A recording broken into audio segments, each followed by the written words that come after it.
Fueron los señores en la Europa de la Edad de Hierro. Sus líderes fueron hombres y mujeres legendarios: el rey Arturo de los bretones, Búdica, la reina guerrera y Vercingetorix el galo. Tenían sacerdotes poderosos llamados druidas, que ofrendaban sacrificios humanos a los dioses.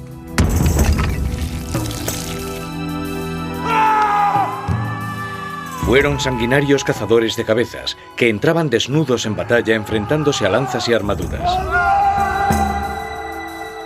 Pero todo acabaría trágicamente, y su cultura vibrante desaparecería de Europa. Fueron empujados a las franjas costeras del Atlántico por las legiones romanas. Se convirtieron en las eternas víctimas, los románticos perdedores de la historia. Sin embargo, 2000 años más tarde, su carácter sigue hechizándonos. Fueron el pueblo que nosotros hemos llamado los celtas. Los celtas.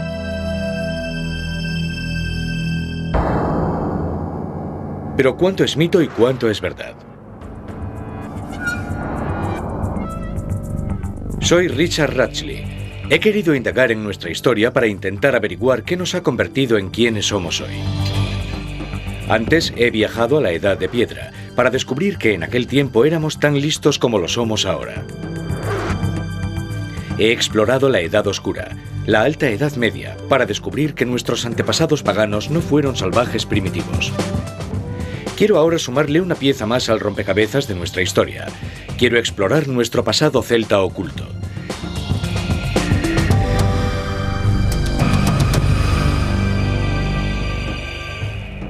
Tras 2000 años, el mítico mundo celta sigue cautivando la imaginación popular. Pero parece que muy poca gente comprende quiénes fueron en realidad los celtas y cuál ha sido su verdadero legado. Si hiciéramos esta pregunta, probablemente la mayoría de la gente diría que los celtas poblaron Irlanda, Escocia y Gales.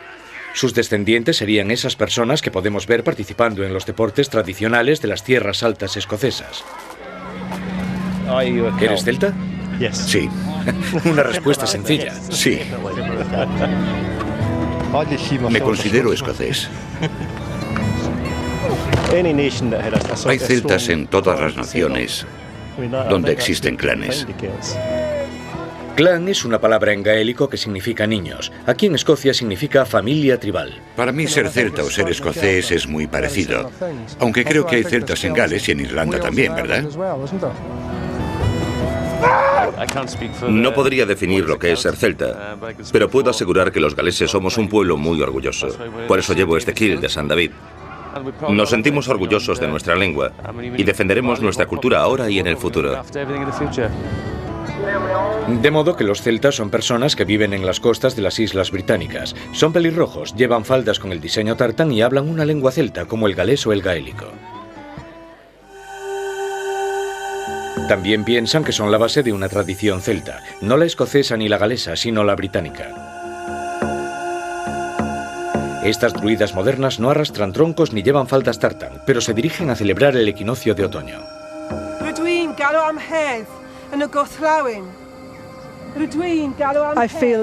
Opino que la cultura celta fue acogida por la gente de esta tierra durante la Edad de Hierro y que los druidas formaban parte de esa cultura.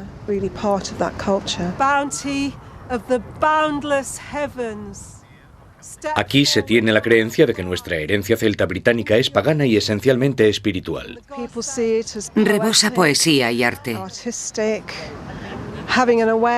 Saber que determinados aspectos de la naturaleza albergaban ciertas deidades, por ejemplo, los espíritus que habitaban las cascadas y riachuelos, cautiva la imaginación popular.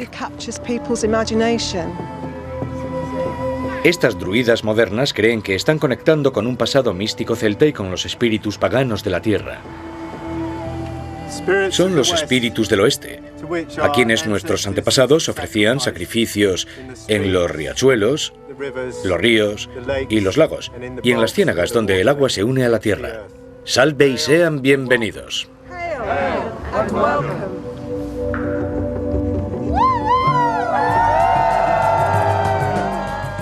No tan deprisa. En vez de conformarnos con la idea de que los celtas no eran más que unos paganos, no pasemos por alto el factor X. En Irlanda, posiblemente el sitio que asociamos más con los celtas, hay todo un legado celta de otro tipo. No es pagano, sino cristiano. Este tesoro de incalculable valor encerrado bajo llave en el Trinity College de Dublín proclama su identidad celta. En la primera planta está el Long Room, la sala larga que alberga uno de los objetos más hermosos y valiosos de la temprana era cristiana. Se le conoce como el Libro de Kells, que es básicamente una transcripción de los 4 evangelios y que está ricamente decorado con motivos ornamentales en el estilo celta. Una obra de los monjes irlandeses del siglo IX, la belleza del Libro de Kells sigue siendo capaz de sobrecogernos. Sus espirales y nudos entrelazados definen la esencia del estilo que hoy reconocemos como arte celta. Es un estilo tan familiar que ha llegado a ser representativo de todo lo celta, adornando mantelerías y bisutería en todo el mundo.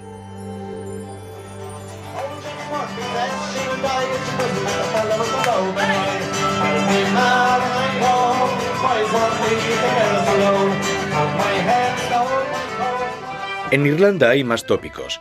Han hecho suyo el carácter típicamente celta. Se reconoce en su hospitalidad, su afición por la bebida y por la música, y por ser conversadores natos. Yo creo que la gente reivindica su vínculo celta para explicar un montón de cosas. Su apasionada identidad nacional, su romántico pasado pagano, incluso una profunda espiritualidad cristiana. ¿Y qué tiene esto que ver con los antiguos celtas? Quisiera revelar la auténtica historia de los celtas y descubrir por qué su mundo sigue evocando tanta pasión hoy en día. Mi búsqueda comienza aquí, en el Long Room del Trinity College de Dublín. En las estanterías de su biblioteca se amontonan los manuscritos y las traducciones de antiguos textos romanos y griegos. Fueron copiados a mano por los mismos monjes que crearon el Libro de Kells. Mis primeras pistas de los orígenes del antiguo mundo celta están en estos libros. Acabo de encontrar este libro escrito por el historiador griego Heródoto, también llamado el padre de la historia, y tiene un pasaje muy interesante.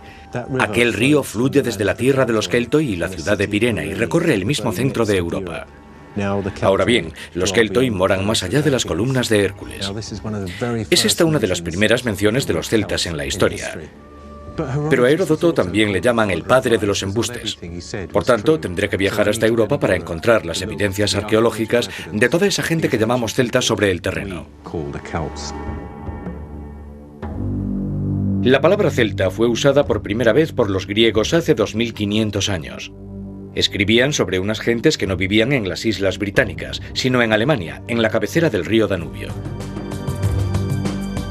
Para destapar la historia secreta del mundo celta, embarcaré en un viaje épico de 6.500 kilómetros. Viajaré siguiendo las huellas de los antiguos celtas a través del corazón de Europa. Los celtas no tenían lenguaje escrito, de modo que solo sabemos lo que de ellos decían los griegos y los romanos. Decían que eran primitivos y bárbaros, que eran cazadores de cabezas, que eran aficionados a beber copiosamente y tenían costumbres religiosas salvajes, como los sacrificios humanos. Que lejos de la romántica imagen que hoy tenemos de los celtas. Tendré que separar realidad y fantasía. Pero mi viaje para encontrarlos no comienza en Gales o Irlanda, sino en Centro Europa. Tengo que retroceder 2500 años, a la época en la que los celtas fueron los dueños de Europa. Los romanos describían a los celtas como guerreros y bárbaros, pero los griegos fueron los primeros que escribieron sobre ellos en el siglo VI a.C. Escribieron sobre un pueblo llamado los Keltoi, que habitaban un lugar llamado Pirena, subiendo el curso del río Danubio. He venido hasta el corazón de Alemania. Estoy en un lugar que los arqueólogos llevan 20 años intentando excavar. El yacimiento de una masiva fortificación en la colina de la Edad de Hierro. Se llama el Hoyneburg y fue ocupada en el siglo VI a.C., coincidiendo con la Grecia antigua. Hoyneburg no parece el hogar de una tribu de bárbaros. Es un enorme asentamiento amurallado. Esta reconstrucción es solo una parte mínima del original, pero está en el sitio exacto para ser Pirena. ¿Cree que esta es la ciudad de la que hablaban los griegos, la primera ciudad celta de la historia? Sí, eso creo. Creo que es la ciudad de Pirena que mencionó Heródoto, porque habla de una ciudad en la tierra de los celtas, en la región del Alto Danubio. Creo que es Hoineburg. La ubicación de Hoineburg no es la única evidencia. La construcción original de las murallas es única y demuestra que esta gente estaba en contacto con los griegos. El estilo de la construcción la convierte en realidad en una muralla griega. No sabemos si los celtas levantaron la muralla o si tenían canteros griegos para hacer el trabajo, los planos y la construcción. Me estás diciendo que estos celtas imitaban las técnicas griegas de construcción. Sí, las imitaban. O tal vez contaban con canteros griegos que levantaron la muralla en este lugar. De modo que este fue el lugar. Quizá fue construido por griegos. Parece que hay suficientes datos que demuestran que este es el sitio. Sí, esto es Pirena. La agricultura creó la riqueza necesaria para poder importar artículos de lujo de Grecia hacia estas jefaturas. No hay señales de guerra en Hoineburg. Las murallas masivas no se hicieron para defenderse. Estaban pintadas de blanco, lo que las haría visibles en muchos kilómetros. Eran un símbolo de estatus. Después de 2000 años siguen en pie. Sí. Los trabajos en el yacimiento desentierran más evidencias del comercio que se mantenía con el mundo griego. ¿Qué te hace pensar que este es el lugar del que habló Heródoto en su libro? Porque es una fortificación en la colina y hemos hallado objetos griegos. Tenemos cerámica griega y ánforas que fueron importadas desde aquí. Hay restos de cerámica griega importada directamente de Atenas. La Grecia clásica era una rica sociedad consumista, y los bárbaros del norte tenían abundantes materias primas. También tenemos pruebas de que fabricaban textiles en este asentamiento. Hemos hallado muchos objetos. Se usaban para hilar. Sí. Los celtas intercambiaban tejidos y productos manufacturados por artículos de lujo que importaban de Grecia. Para ellos, nada era más importante que el vino. También tenemos joyas, como un brazalete de bronce. Estos objetos fueron fabricados en este lugar. Lejos de ser el hogar de unos bárbaros, esta antigua ciudad celta era un hervidero de actividad industrial. Se fabricaban textiles, se cocía cerámica y se fundía y trabajaba orfebrería de primera calidad. ¿Por qué eligieron esta ubicación en particular? Creo que por estar situada cerca del Danubio. El río Danubio es una arteria de comercio importante porque atraviesa Europa. De modo que los celtas eran intermediarios. Y el Danubio fue la autovía de la prehistoria. Así es. Los griegos fueron los primeros en emplear la palabra celta para describir muchas de las tribus de los bárbaros del norte. Es bastante improbable que la mayoría se refiriesen a sí mismos de esta manera. El nombre celta se usaba de la misma forma en que se usaba indio para referirse a todas las tribus nativas de Norteamérica. Pero ¿qué tipo de gente eran realmente? Para averiguarlo, he viajado al cementerio más espectacular de este temprano período celta. En 1978 se descubrió algo sorprendente bajo un campo a 160 kilómetros al norte de Hoineburg, a las afueras de una ciudad llamada Hogdov.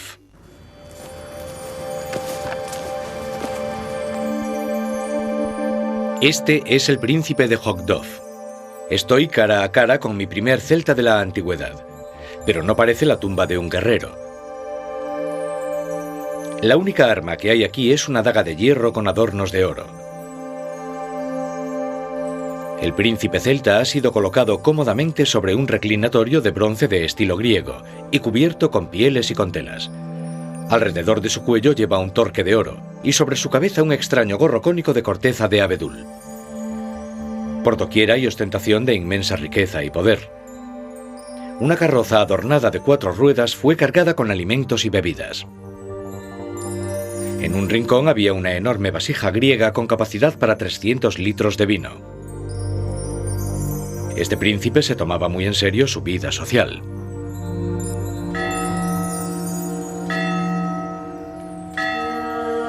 Esta ostentación de bienes y riquezas concede una imagen singular de la vida de un príncipe celta de la antigüedad.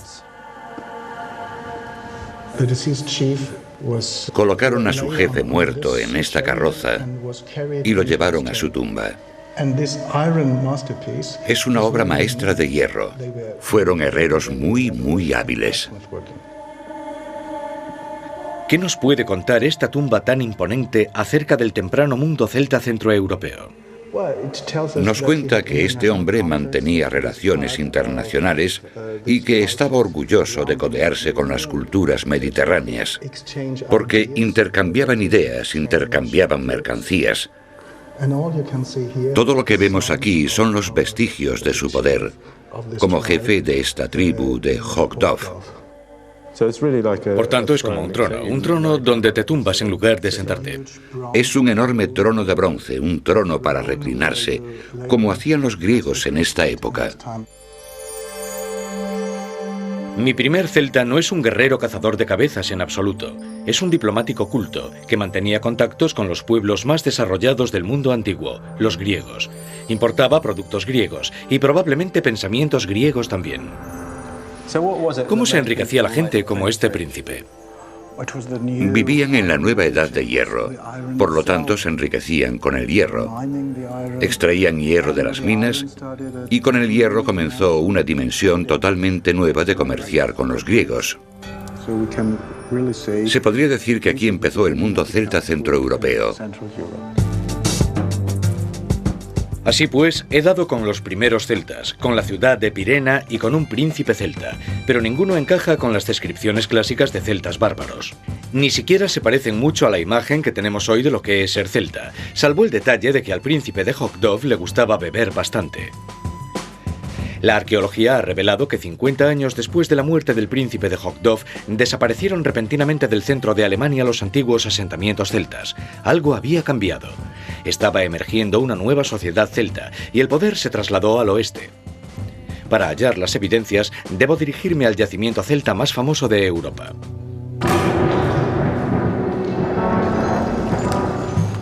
Estoy a orillas del lago Neuchâtel, en Suiza. Hoy es un complejo turístico, pero hace más de 2000 años era un lugar para ofrendas y sacrificios rituales. Aquí se acuñaría el nombre con el que se conocería al mundo celta. Un nombre sinónimo de belleza y violencia. Latén. En el siglo V, las orillas de Latén no servían como cementerio ni como asentamiento. Era un enclave religioso sagrado. Para los celtas antiguos, el agua era la puerta de entrada al otro mundo. Aquí rendían tributo con sus posesiones más apreciadas.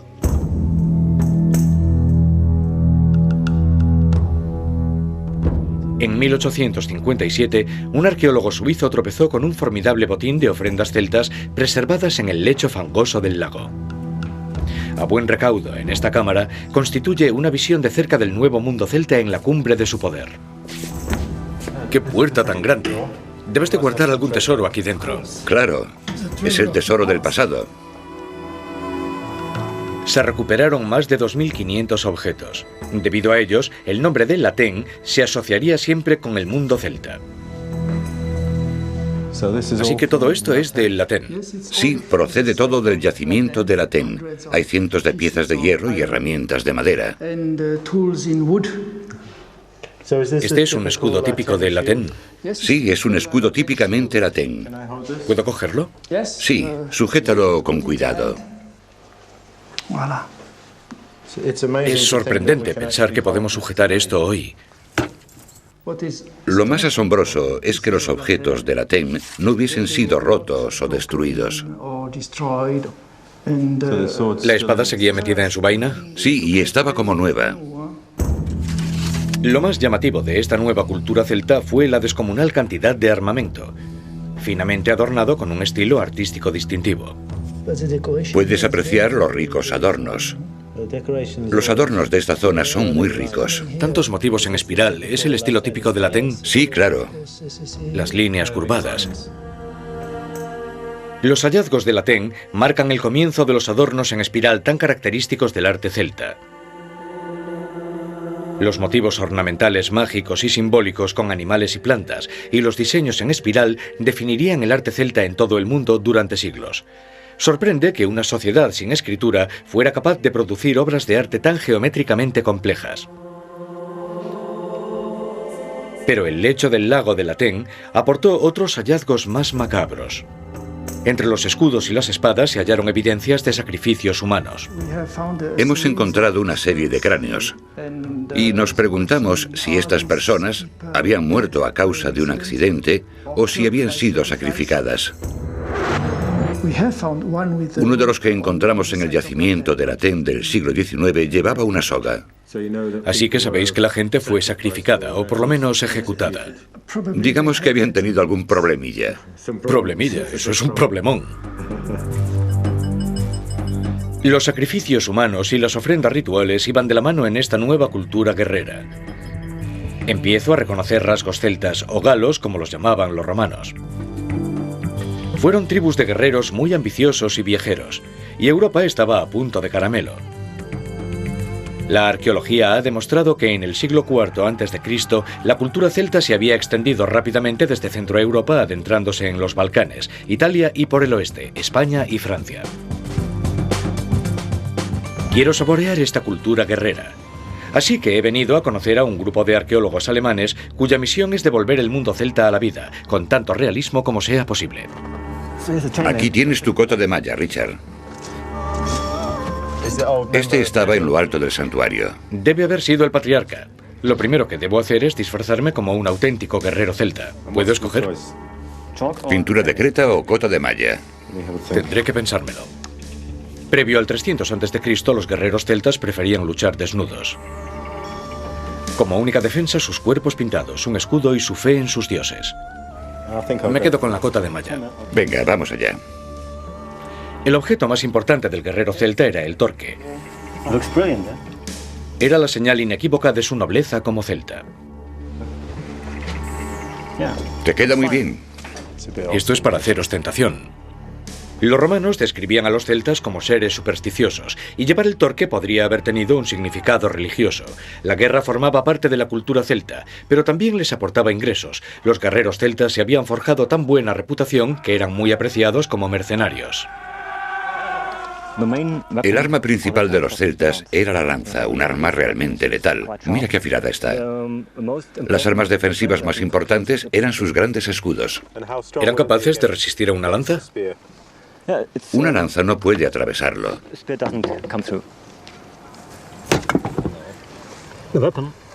El arma del noble era la espada. Mira. Sus tácticas guerreras eran dramáticas y ruidosas. Uno de los sonidos más aterradores del campo de batalla era emitido por el carnix de guerra con cabeza de jabalí.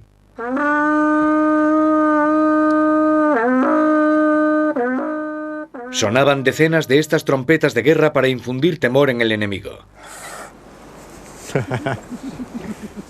Es una guerra psicológica. Primero que se rían y luego los matas.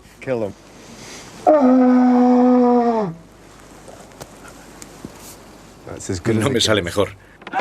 Los romanos describían las tácticas de guerra celtas como sencillas pero eficaces. Primero se burlaban del enemigo. Imagina a 10.000 celtas gritando así. Impresiona bastante, creo yo. Entonces cargaban los guerreros más valerosos.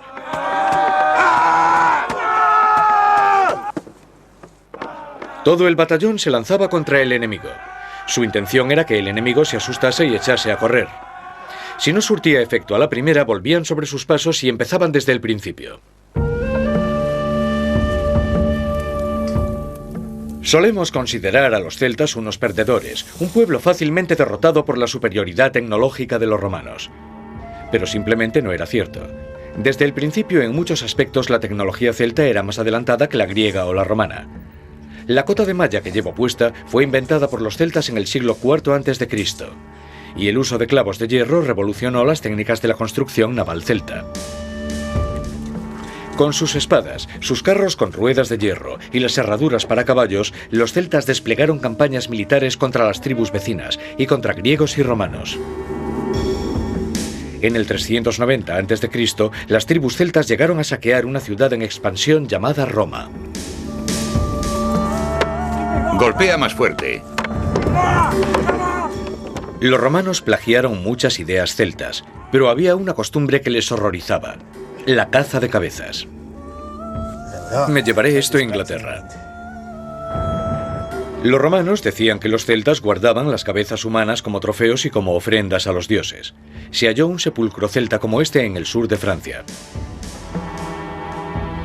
De modo que es un sepulcro. Pero para la gente de hoy en día es un escándalo que los cráneos formen parte de la religión. ¿Qué significa? Tal vez la caza de cabezas fuese una costumbre religiosa entre los celtas. Durante las guerras decapitaban a sus enemigos y llevaban sus cabezas de vuelta con ellos. Construían casas especiales y las metían dentro. Como si fueran trofeos, ornamentos. Como trofeos, sí. Ahora toca este torque y sentirás el espíritu de las costumbres celtas. Gracias.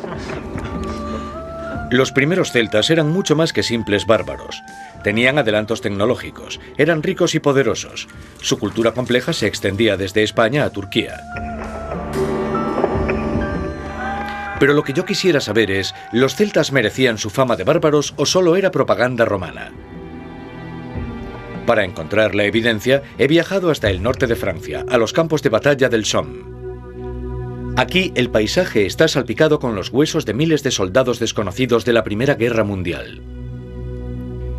Durante aquel conflicto, los soldados que abrían trincheras en Ribemont tropezaron con los restos de un conflicto mucho más antiguo. Encontraron los huesos de hombres con edades comprendidas entre los 15 y los 40 años. Todos tenían evidentes señales de violencia. Habían desenterrado un monumento de guerra celta. En ese lugar se había librado una batalla en la que habían luchado miles de guerreros y muchos habían muerto. No era un cementerio cualquiera. Nos aporta una extraordinaria visión del comportamiento celta frente a la guerra y a la muerte.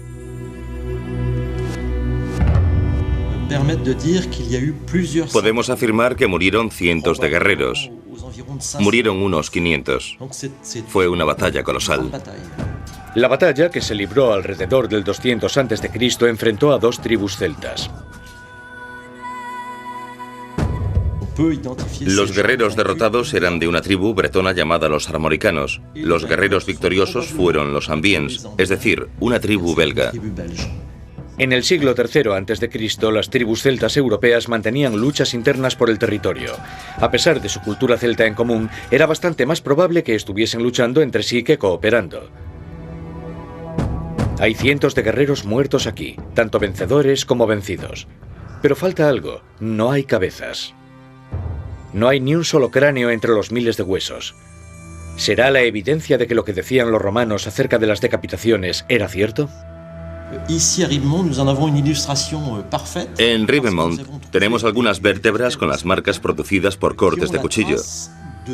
Demuestra que hubo decapitaciones. En Ribemont no quedan cráneos porque todos fueron llevados de vuelta a los poblados de los vencedores como trofeos o recuerdos. Lo que desconcertaba a los arqueólogos no eran solo las decapitaciones, sino la manera tan curiosa en que los huesos estaban esparcidos por el suelo. Se había practicado un ritual después de decapitar los cadáveres. Fueron transportados desde el campo de batalla y exhibidos sin enterrar durante varios años como un trofeo de guerra celta. Los cadáveres decapitados de los vencidos fueron colgados de postes junto a sus armas. Cuando se habían descompuesto y los restos caían al suelo, sus huesos eran triturados y quemados. Los cadáveres de los vencedores recibían otro trato. Sus huesos eran amontonados en orden, construyendo un altar. Pensamos que estas construcciones representan en cierta manera un sepulcro que construían cruzando huesos humanos. Luego las cenizas de los cadáveres de los guerreros derrotados se colocaban en el centro del altar para honrar a sus dioses. No es extraño que estas prácticas salvajes horrorizaran a los romanos, pero para los celtas todo tenía sentido. No creo que los celtas fueran ni salvajes ni bárbaros, sino todo lo contrario. Los celtas eran muy religiosos. Los restos de sus enemigos eran tratados con el mismo respeto religioso con el que eran tratados los cadáveres de sus propios guerreros. Los descubrimientos de Rimemont confirman que los celtas concedían un valor espiritual a la cabeza humana. Lo que para los romanos eran brutales salvajadas, en realidad formaba parte de una religión compleja. La arqueología nos muestra que en el 200 a.C. la Galia se había estabilizado. Sus tribus celtas habían echado allí sus raíces y empezaban a construir ciudades permanentes. He viajado a Corán, 500 kilómetros más al sur. Esta fue la tierra de otra poderosa tribu celta, los avernios. Las excavaciones aquí muestran evidencias de una cultura muy compleja. Era una sociedad aún obsesionada con realizar sacrificios humanos, aunque empezaban los enredos del poder y de la política. Aunque parezca que nos hemos ido de fiesta, la verdad es que he venido a Corán para poner en escena el sacrificio de la decapitación. ¿Es el mejor vino que hemos podido encontrar? No será una víctima humana, será una ánfora llena de vino. Estamos realizando un experimento arqueológico. Retrocederemos más de 2000 años y yo ofreceré mi primer sacrificio del vino. Corán fue un lugar de reunión para las tribus celtas de la Galia. Aquí los diplomáticos intercambiaban regalos y favores. Hay evidencias de esta espléndida hospitalidad esparcidas por doquier. Tenemos muchas ánforas. Cada ánfora es de 20 litros. Hay miles de ellas en esta zona. ¿Cómo conseguían todo este vino? ¿Qué entregaban a cambio del vino? Los textos antiguos dicen una ánfora a un esclavo. Qué vino tan caro, ¿no? Carísimo, valía una vida humana. Los celtas, al contrario que romanos y griegos, bebían el vino sin diluir. Los mercaderes griegos y romanos estaban horrorizados por esta práctica. Solo un verdadero bárbaro no mezclaba el vino con el agua. El vino era muy apreciado porque simbolizaba un sacrificio humano. Pero ¿cómo se sacrifica el vino exactamente? Fíjate, la golpeaban aquí con una espada. Con una espada. Las ánforas eran sacrificadas. No se limitaban a descorchar una botella. No, así sustituían los sacrificios humanos. Cuando se decapita el ánfora, el vino mana como sangre de animal o sangre humana. Durante las celebraciones especiales, el suelo del santuario de Corán estaba salpicado con las ánforas decapitadas y esparcidas entre charcos de vino. La hospitalidad de los celtas, grandes bebedores, ponía a prueba el aguante de sus invitados. Pero Corán no solo servía para hacer fiestas, tenía una función más seria. Aquí se mantenían relaciones diplomáticas y se hacía política. Aquí incluso acuñaban sus propias monedas. No se había sacrificado una ánfora en este lugar en más de 2000 años hasta ahora. Justo aquí.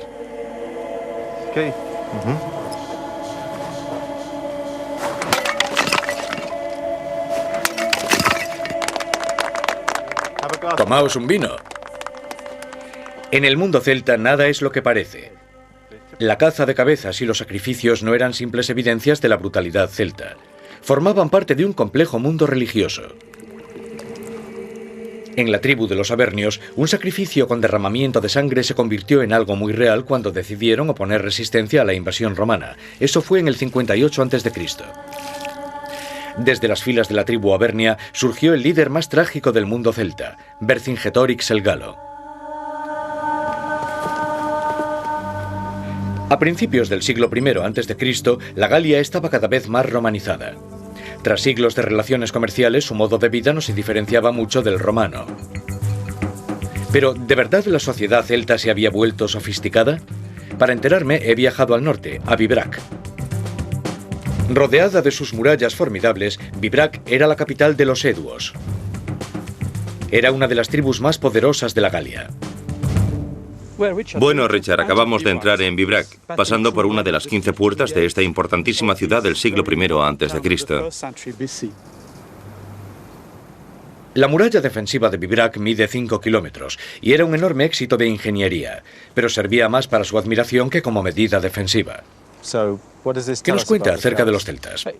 Nos cuenta varias cosas. Partiendo del tamaño de la fortificación, que es enorme, con sus 5 kilómetros y 15 puertas, se entiende que existía un nivel alto de organización. De modo que en esta ciudad había una autoridad con poder suficiente como para obligar a cientos de miles de personas a construir todo esto.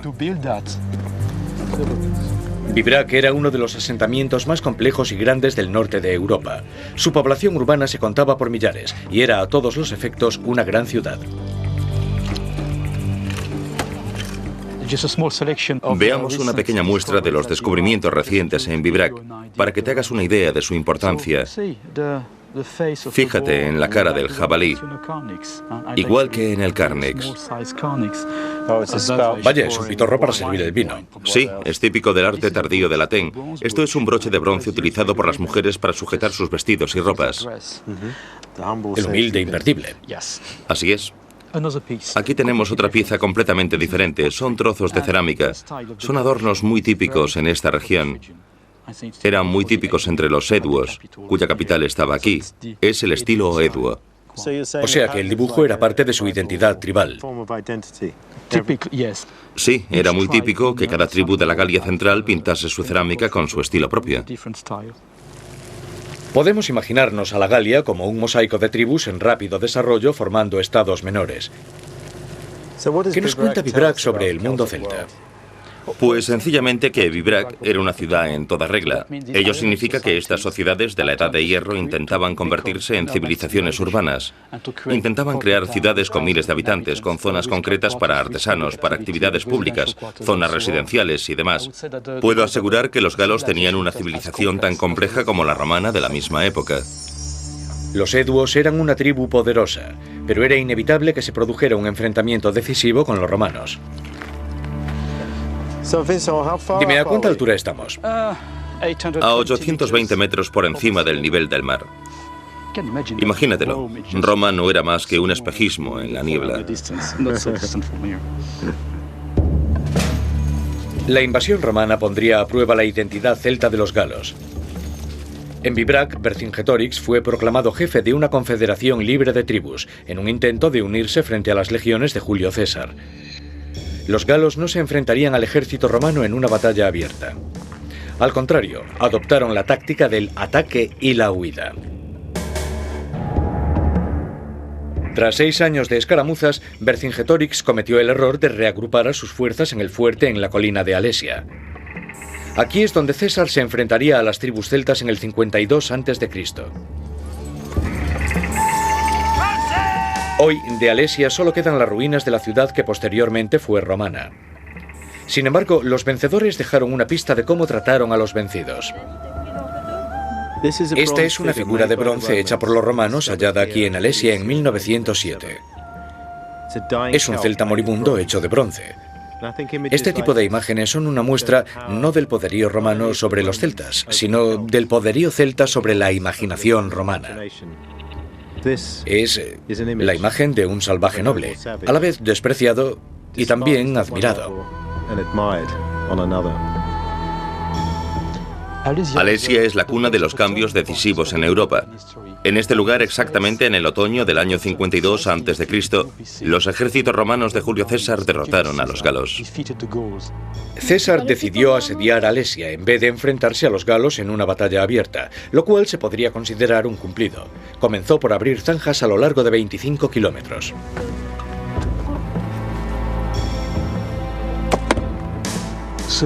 Vercingetorix estaba atrapado a este lado, en la cima de una colina junto a sus tropas. Decenas de miles de hombres. Las tropas romanas construyeron un círculo fortificado alrededor de la colina, en las laderas que tenemos justo detrás. Vercingetorix solicitó refuerzos, pero César estableció otra línea defensiva para evitar un contraataque de los celtas.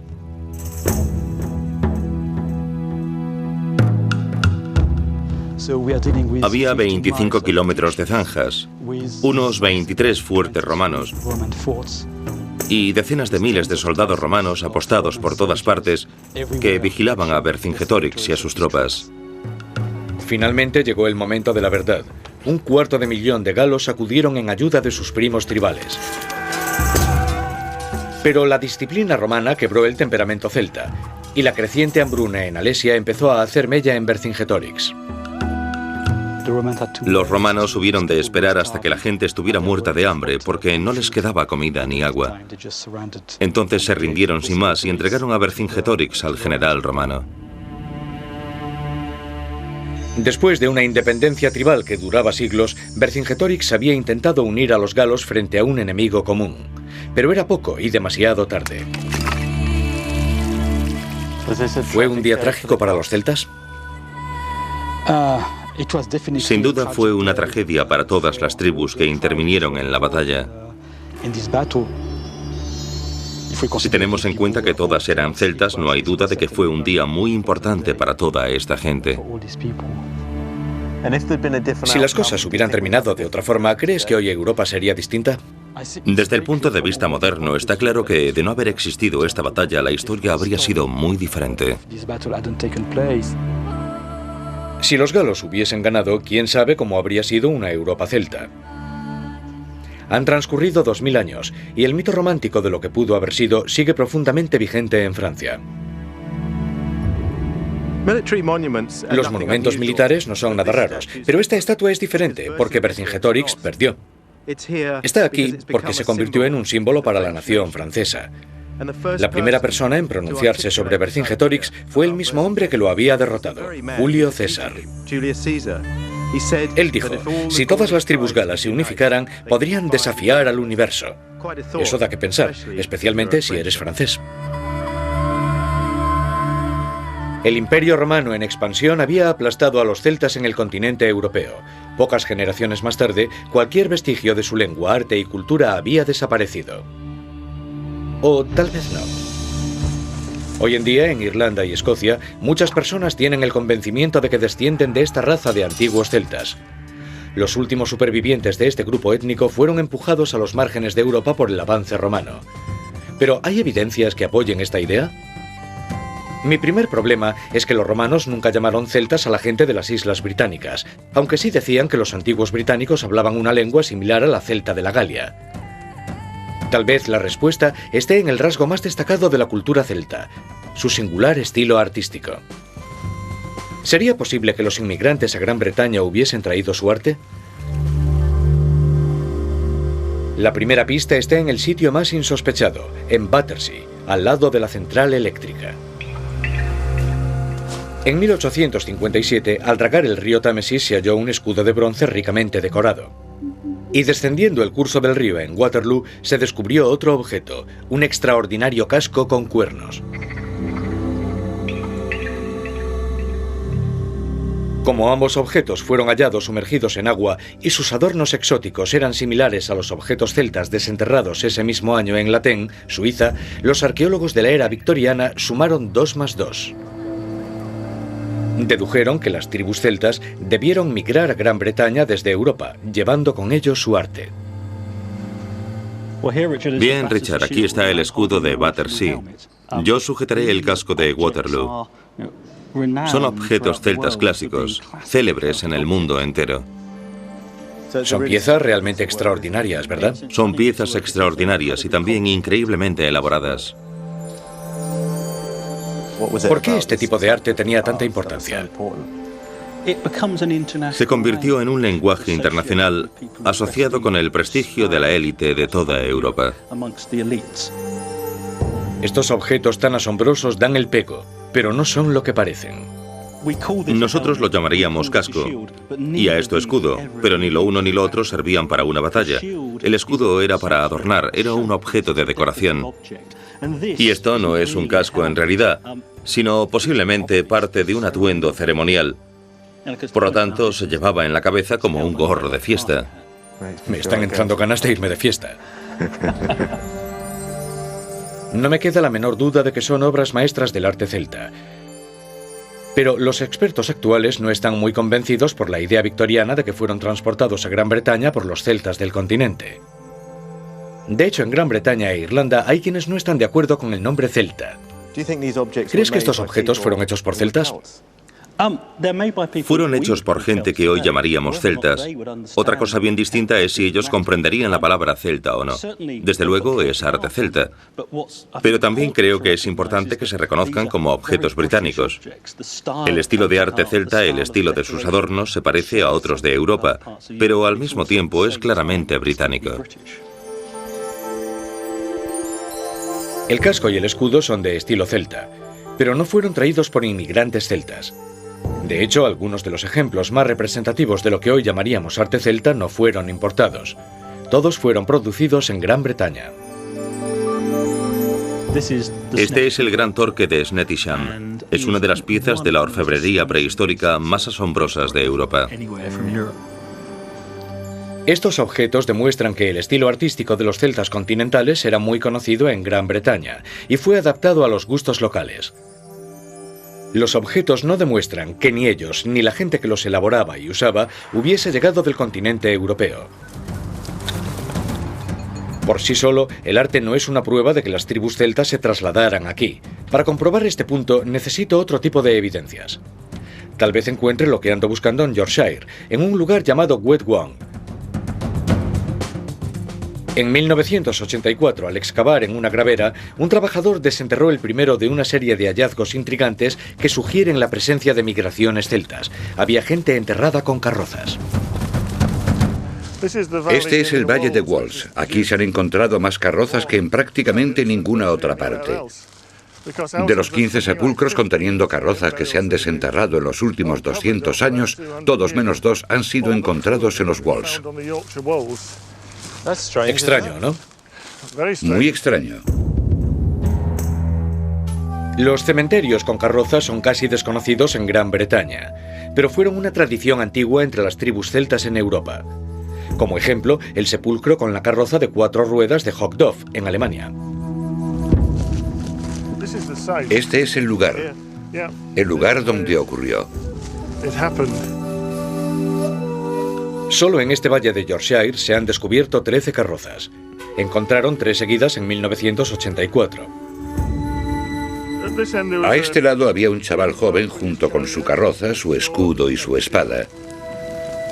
En el centro una mujer, y a continuación estaba el segundo hombre. La tumba de la mujer era la mejor conservada. Ella estaba tumbada sobre su costado, como si se hubiese caído de una bicicleta. Solemos imaginarnos a Boudica montada en su carroza durante una guerra. ¿Eran para eso las carrozas o tenían otras funciones también? Podían usarse para lo que quisieran, y cuando no había guerra seguramente no las tendrían guardadas. Enterrada junto a la mujer y su carroza había una colección extraordinaria de objetos personales, un espejo, arneses para caballos y sus mejores galas decoradas con el característico estilo celta. Al igual que el escudo de Battersea, los objetos enterrados fueron hechos en Gran Bretaña, del mismo modo que la carroza. Usando los fragmentos de los datos arqueológicos, la carroza de Wetwang ha sido resucitada. Es agradable verla en todo su esplendor, como fue entonces. Maravilloso, sí. En la tumba donde una vez estuvo se aprecia su contorno rectangular. Ahora es algo así como una carroza fantasma. Abundaban las carrozas de este tipo en Gran Bretaña. Las usaban para la guerra y como medio de transporte, pero los enterramientos con carrozas eran únicos. ¿Será la prueba de que hubo una tribu de celtas guerreros que vino de Europa para establecerse trayendo sus costumbres extranjeras? Sí, podría sugerir que las ideas llegaron del continente, porque sabemos que muchas cosas halladas aquí coinciden con otras halladas en Centroeuropa y Europa Occidental. Lo que más me intriga es que los romanos llamasen Parisi a esta tribu local. París recibió su nombre de una tribu europea llamada Parisi. Ambas tribus enterraban a sus muertos con sus carrozas. ¿Sería la misma gente? Debió existir alguna relación entre ellos. De todas formas, la pregunta es si este pueblo había llegado hasta aquí desde el continente. ¿Quién sabe? ¿Eran celtas? Yo no diría celtas. En todo caso, los llamados celtas.